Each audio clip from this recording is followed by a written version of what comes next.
Salam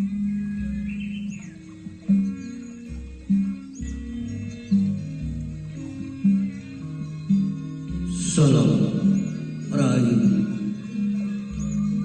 dan salam budaya bagi saudaraku pecinta budaya Nusantara.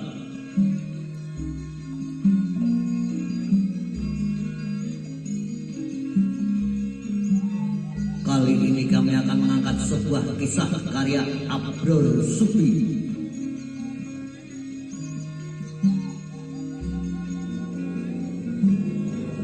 yang berjudul Wai Ing Kiat, tokoh Tionghoa penggerak perang kuning melawan VOC.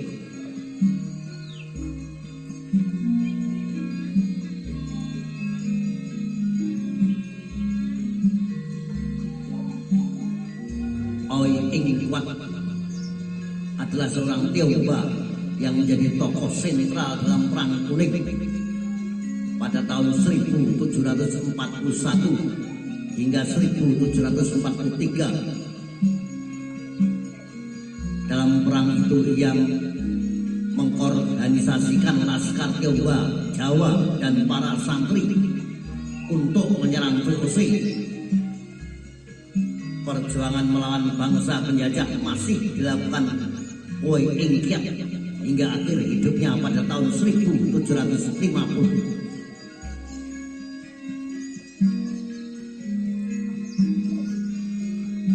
Asal usul Wai Ing Kiat.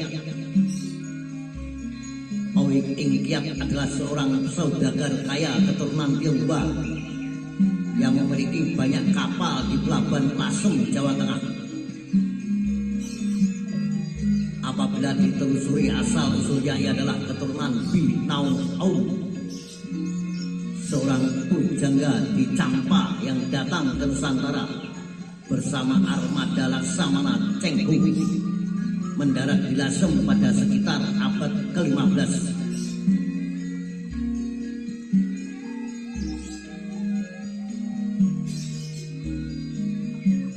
Sebagai seorang keturunan Tionghoa dan kaya raya, Wai Ing Kiat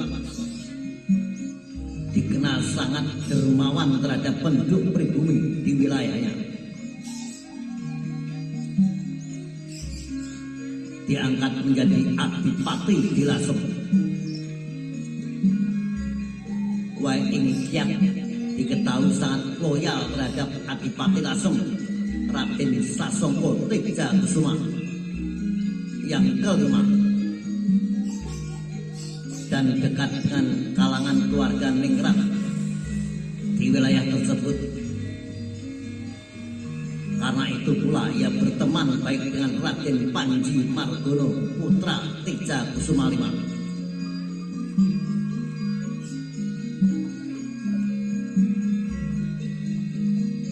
Saat Tejakusuma V mengundurkan diri dari jabatannya, Raden Panji Margono seharusnya menjadi adipati selanjutnya. Namun Raden Panji Margono menolak, sehingga jabatan adipati Lasem diberikan kepada Wai Ing Kiat.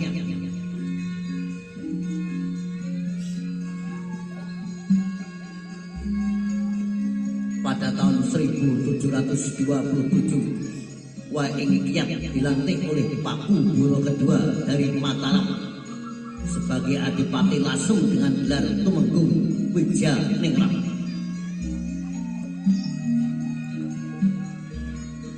Sekalipun telah menjabat sebagai adipati Lasem, ia tidak menempati Puri Kadipaten karena sangat menghormati Tejakusuma V. Puri Kadipaten Lasem tetap tinggal keluarga Tejakusuma V, sementara oleh Ong Kiat membangun puri sendiri di sebelah utara masjid kota.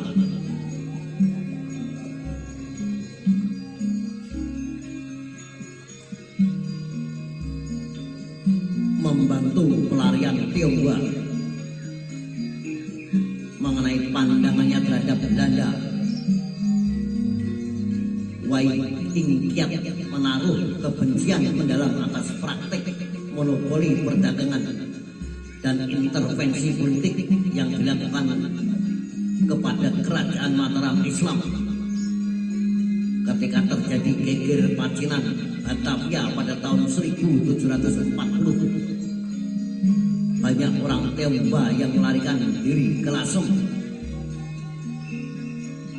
Wai Ingkiat menerima para pelarian Tionghoa yang berhasil selamat dan mengizinkan mereka membangun perkampungan di Lasem.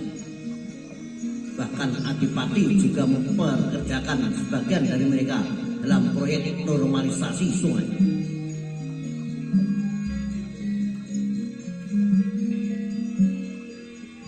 Tokoh penggerak Perang Kuning.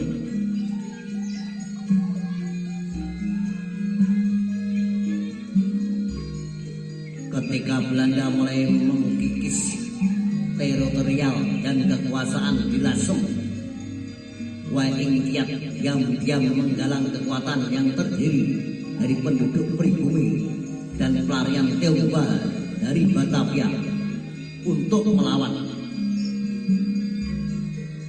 Dalam hal ini ia didukung oleh Raden Panji Margono dan Tan Ki Hui, penguasa kaya keturunan Tionghoa.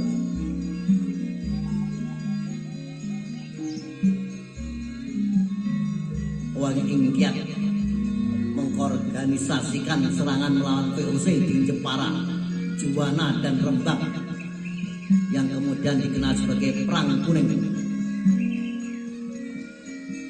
Namun perlawanan tersebut dapat dipatahkan VOC dan berakibat pada jatuhnya Lasem ke tangan Belanda. Gugur ketika melawan Belanda karena dicurigai oleh Belanda sebagai dalang di balik Perang Kuning. Wai Ingkiat lantas dicopot dari jabatan Adipati. Posisinya kemudian diturunkan menjadi Tumenggung Mayor Titular, jabatan boneka yang diciptakan VOC. Setelah itu Wai Ingkiat dan Raden Panji Margono serta orang-orang Tionghoa di Lasem terus diawasi oleh VOC.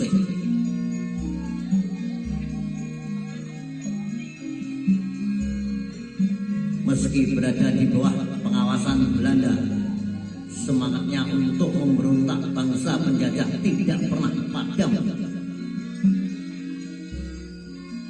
Perlawanan dilanjutkan pada tahun 1750 di mana Wai Ingkiat dan Raden Panji Margono beserta Kiai Ali Badawi menyerbu kedudukan VOC di Rembang. Ketika tokoh ini memimpin pasukan yang terdiri dari gabungan etnis Tionghoa, Jawa, serta kalangan santri.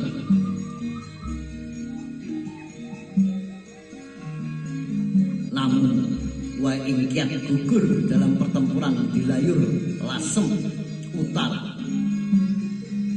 Setelah itu jenazahnya dimakamkan di Gunung Bugel dan perlawanan di Lasem benar-benar padam. Untuk memperingati perjuangan Wai Ingkiat dan Raden Panji Margono, dibangun kelenteng Gyeongbyu di Lasem. Nah, itulah saudara tentang kisah perjuangan tokoh keturunan Tionghoa Wai Ingkiat dalam pergerakan Perang Kuning melawan VOC.